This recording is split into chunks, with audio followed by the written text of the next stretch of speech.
नमस्कार मित्रांनो, मी संतोष साबळे नवीन विषय घेऊन आलोय आणि हा विषय गेले 3 महिन्यापासून याचा पाठपुरावा करायचा आणि तो पाठपुरावा केला. परिस्थिती अशी शिरवळ सातारा,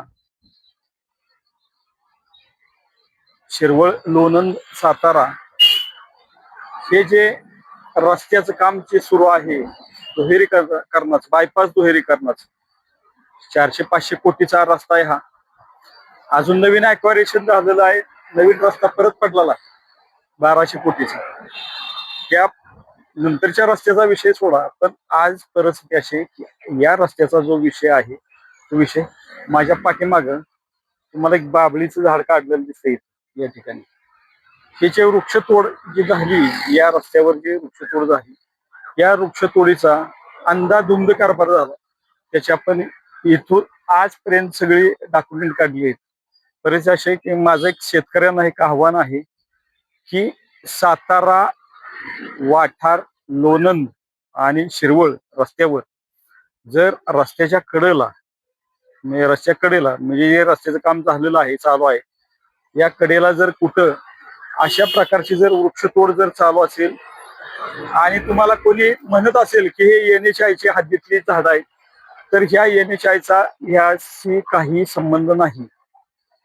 खरंच असे की या शेतकऱ्यांचा मागाशी मला फोन आला होता. इथं पाठीमागे बाबळीचं झाड तुम्हाला दिसतंय, तर या शेतकऱ्यांचा फोन आला होता. मी सकाळी स्वतः या ठेकेदाराला मी अडवलं होतं. त्यानं अगोदर सांगितलं होतं की हे सरकारी हद्दीच आहे. परिस्थिती अशी की जो ठेकेदार आहे हा ठेकेदार शेलक्या मालावर डोळा ठेवलाय त्याने. आणि शेलक्या मालावर म्हणण्यापेक्षा बाबळी सारखं झाड आज 10-12 हजार रुपये टनानं ह्याची लाकडं विकली जातात. शेतकऱ्याच्या सहज जर एखाद्या ठिकाणचं जर झाड काढलं तर 1-2 टन भरत. म्हणजे मोठं जर झाड असेल, पाठीमागे तुम्हाला बाबळ दिसते, शेडच्या बाजूला एक बाबळ दिसते, तर तिथं 1-1.5 टन तरी अगदी 100% भरलं. सर्वसाधारण त्याचा तो पोट भरतोय.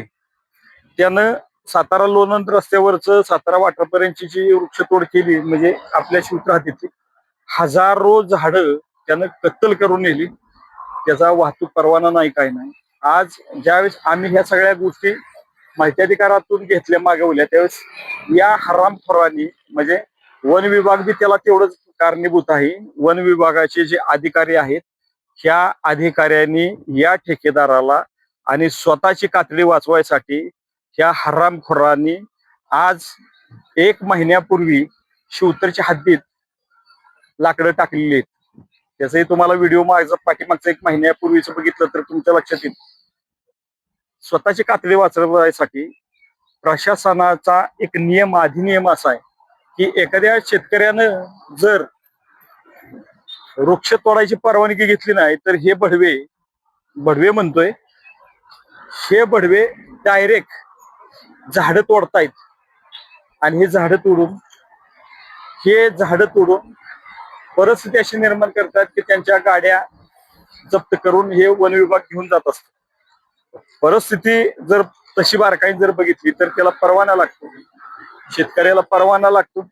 शेतकऱ्याला जर वृक्षतोडीचा परवाना लागत असेल तर त्या परवान्यावर नसेल परवाना तर हे जप्त केलेली झाडं, वृक्षतोड केलेली झाडं, हे शेतकऱ्यांची झाडं हे वन विभाग त्यांच्या गोडाऊनला नेऊन टाकते.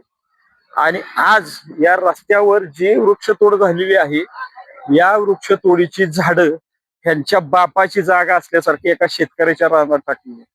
म्हणजे हे माजुरेत, म्हणजे वन विभागाचे जे अधिकारी आहेत ना, हे भडवे म्हणतो यांना, कारण यांना 1 महिना झाला आम्ही माहिती अधिकार देतोय, पत्रव्यवहार करतोय. त्याबरोबर कलेक्टर साहेबांना पत्रव्यवहार केलाय, जिल्हाधिकाऱ्यांना पत्रव्यवहार केलाय, पण ह्यांना कसलीही जाण आली नाही. त्यांच्या बापाचं काही गेलं नाही. त्यांनी ह्या हरामखोरांनी स्वतःची कातडी वाचवायसाठी या ठेकेदारापासून लिहून घेतले, झाडं चोरीला गेली. असंख्य हजारो झाडं मोठी, म्हणजे ह्याच्या 10 पिढ्यांचं वय असेल एवढी झाडाची वय होती. आणि ती झाडं ह्या हरामखोरांनी तोडून, आणि त्याला पाठीराखा कोण आहे तर हा वन विभागाचा अधिकारी. म्हणजे त्यात ते अधिकारी आहेत ना, हे हरामखोर अधिकारी हे त्याला कारणीभूत आहे. त्यांनी झाडं तोडली हे म्हणतायत काय की वृक्षतोडीचा परवाना घेतला. अरे तुमच्या बापाच्या घरचा पगार घेता होय तुम्ही?